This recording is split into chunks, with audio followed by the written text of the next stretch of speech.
it's Jan, back at it again with another nerdy bookish video. Today I'm coming at you with my August TBR. But first, I need to talk about this company that you may or may not have heard of that happened to reach out to me. Ana Luisa, have you heard of her?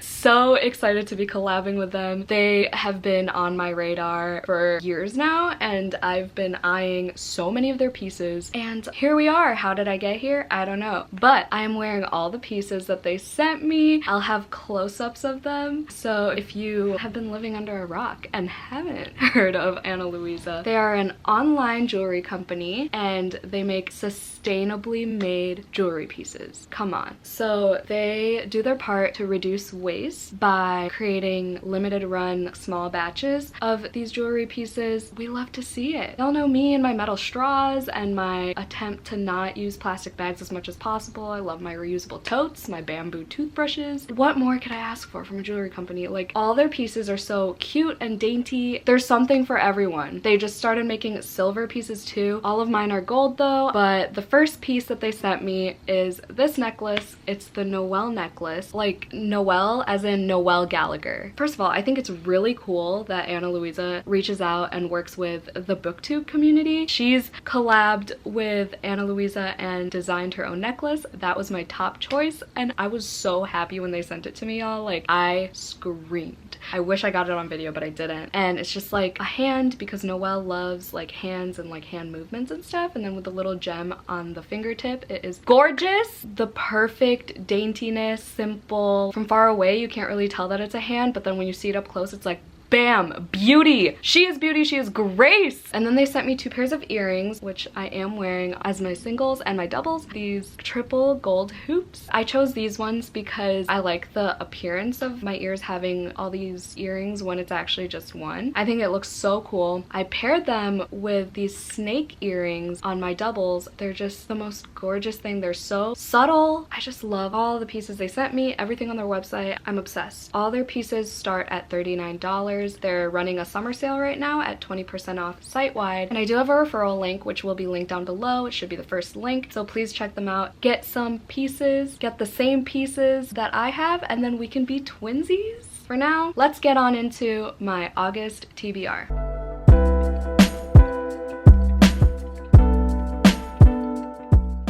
So, last month was the first month this year that I did not film a TBR. It was my birthday month, so I wanted to like take it easy. I was still stressed, but I wanted to not put too much pressure on myself because I always derail from my TBRs anyway. If I didn't film the themed vlog that I wanted to film, I didn't stress about it too much. I just decided maybe not filming a TBR is a good idea, even though I still had a TBR in my reading journal, but you know, I digress. So this month, what's today? The 8th. And I have checked off 2 books from my TBR. I read 2 other books that were carryovers from July. If you don't follow me on Instagram or seen anything about my life as of late, this week specifically, I haven't been reading as much. The 2 that I finished this month already were a graphic novel, Heartstopper Volume 3, which I'm not going to mention in this anymore, clearly because I already read it, and Mary's Monster by Lita Judge, I think was the author. I don't even have it with me, I just returned it today. But it's Mary Shelley's biography, but like written in like verse basically, and then it's like illustrated too. So those 2 were fun times, but they weren't full novels, so it didn't feel too accomplishing, you know? If you know, you know. I haven't been reading as much. I've been crying a ton. So with that being said, I still have quite the stack as my TBR this month. We're gonna start with my current reads. Right now I have a total of like 9 current reads on Goodreads, but you know, like half of them are soft DNFs from like March onwards, so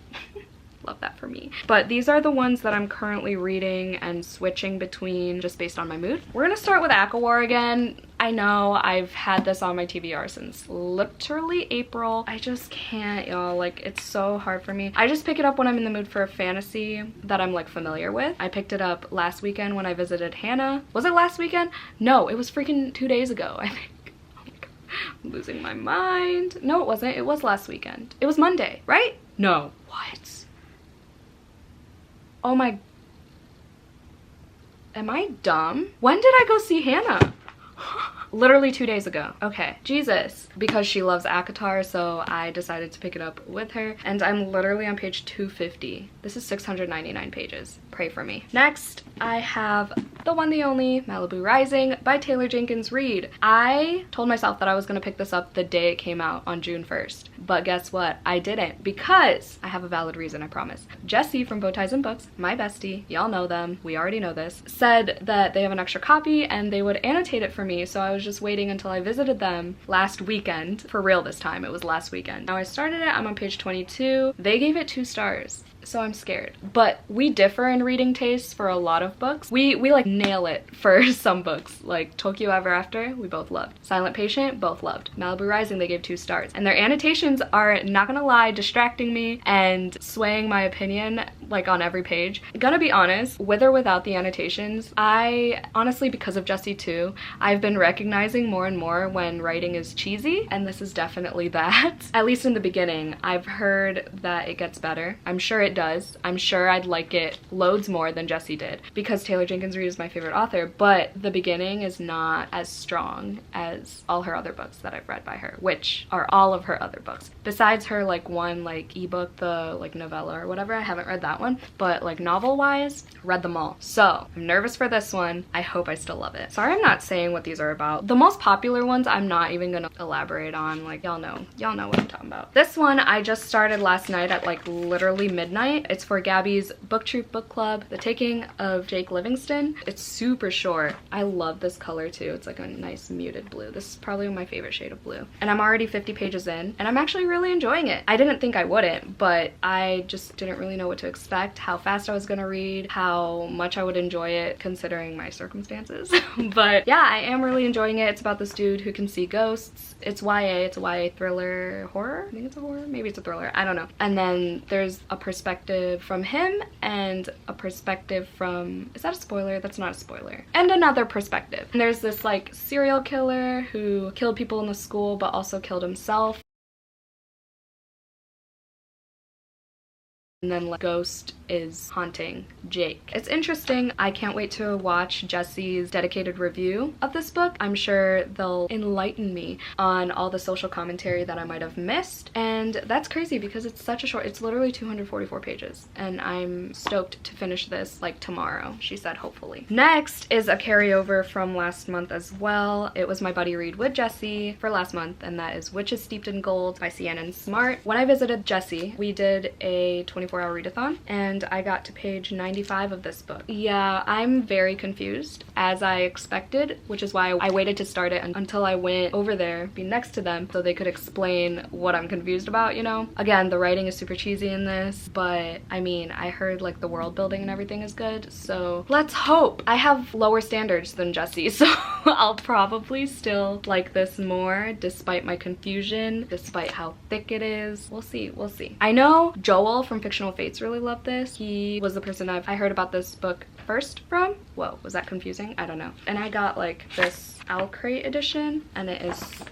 gorgeous. I wish I had the Fairy Loot one, but you know, it's fine. Now we have this stack of books. A lot of these, again, are from my July TBR, but y'all didn't see a July TBR, so like, here we are. Damn, I've been rhyming left and right. But anyway, the first book I'm going to talk about is 9 Perfect Strangers by Leanne Moriarty. The first book, that was like my 5th book, but like the first that I'm not currently reading. This is my book club pick for this month. If you didn't know, I do have a book club. It's called Full Moon Book Club. I host it, just me, myself, and I, and all the information is always linked down below. There's a Google form that you can fill out. My next 3 book club picks are down below as well. I have a live show discussion every full moon of the month. I mean, it's only the 8th, so you still have time because the live show is the 22nd at 2 p.m. Central. So 9 Perfect Strangers is going to be adapted on Hulu, I believe, this month, which is why I decided to go for this one as my book club pick. I think it's a thriller about 9 strangers, obviously, at this like a retreat center type thing, and like shit goes down, and I have no idea what that shit is. I know some of my friends have started it and they said it's good. I have never read a Leanne Moriarty yet. I have watched Big Little Lies before reading it. I still intend on reading Big Little Lies because I heard it's good, and I heard there are some notable differences from the show. Yeah, I do own it and I do intend to read it, but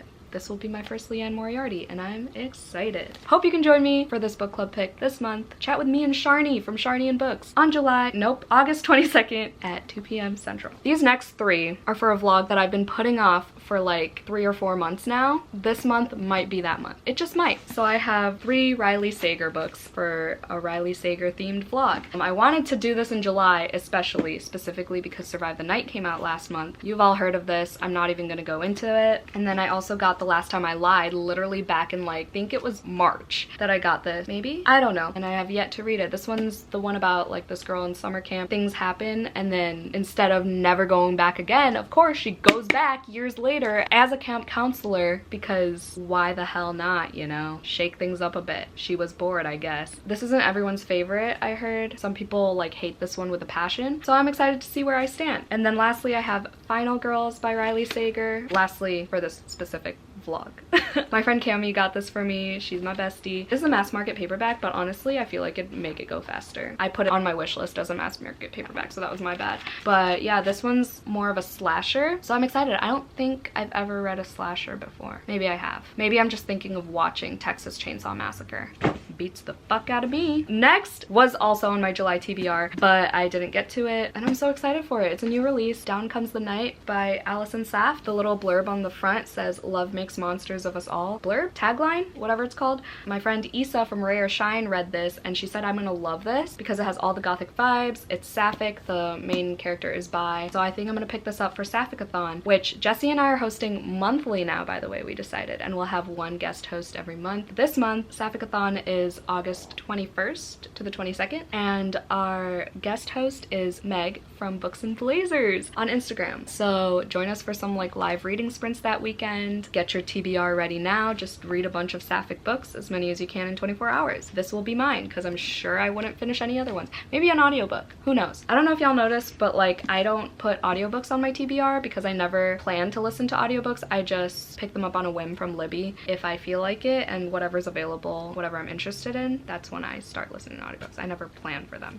if that makes sense. Oh, except for this one time. I got the audiobook for this book through Libby, and I'm planning on following along because I've had this checked out from the library for literally like 2 months. This is The Divines by Ellie Eaton. I think I've had this on a TBR prior to this month. This is about some boarding school called St. John the Divine, an elite English boarding school. And it's about these girls. They're like running away from their past, but then like shit keeps coming back and haunting them. There's drama, and there's 2 timelines. That's what got me. Moving between present day Los Angeles and 1990s Britain. Except for this, I haven't heard anybody talk about this, but the cover is gorgeous, and I'm excited to read it with the audiobook because it'll make it go by faster, and the chapters are already so short, so I need to get to that one because I need to return it to the library. Another library book I've had for literal months is Don't Tell a Soul by Kirsten Miller. So again, I haven't heard anybody talk about this. This is a YA ghosty book about like female ghosts in this mansion. No idea what else goes on, but I know it's supposed to be creepy and atmospheric and paranormal, and I'm here for it. I was on a stream with my friends and it just, speaking of ghosts, goddamn, it just closed down. Pause. Okay, where was I? Oh, I have 2 more! Beautiful. So again, take a shot every time I mention Jessie in this video because I have our monthly buddy read. This is our August buddy read. They're kind of reading it ironically because they hated Serpent and Dove, and they have yet to read Blood and Honey, but I want to read the 3rd one, and a subscriber named Ruby gifted this to me, so I'm so excited. I just can't get over how beautiful the covers are. I just can't. I love having them on my shelves. I know the writing's mediocre, okay? We're gonna hope the 3rd one finishes the series off with a bang because it was supposed to be a duology, as I heard from Hannah, so they extended it, and that's why the 2nd book was not as good at all. I think I still gave it like 3 stars. So we're gonna hope that because it's the last one, it's gonna be a good finale to the trilogy. This is the 3rd in the Serpent and Dove trilogy, if you didn't know, about a witch and a witch hunter who are forced to get married, and then all these other creatures come about. I honestly don't even remember. That's the main premise though. I want to reread the other 2, but ain't nobody got time for that, okay? These books are not small. And then the last book I've had on my TBR for a while as well. I took it out from the library, returned it, took it out again, and then I got it sent to me from Once Upon a Book Club box, which looks like this. Aren't they so cute? For this one's gonna be a dedicated vlog just for what the fuck That was redundant. It's gonna be a dedicated vlog. I heard from my friends Cami from Burrows and Books and Nahomy from Nahomy's Library that this is actually really, really good. Pretty sure this is a debut novel too. Oh, maybe not. Nope, it's not a debut because it says best-selling author of Kill the Boy Band. LOL. It's set in a school and the Mary Shelley Club is a bunch of kids who love horror movies, and then I don't know, something happens, people die at the school I believe, and then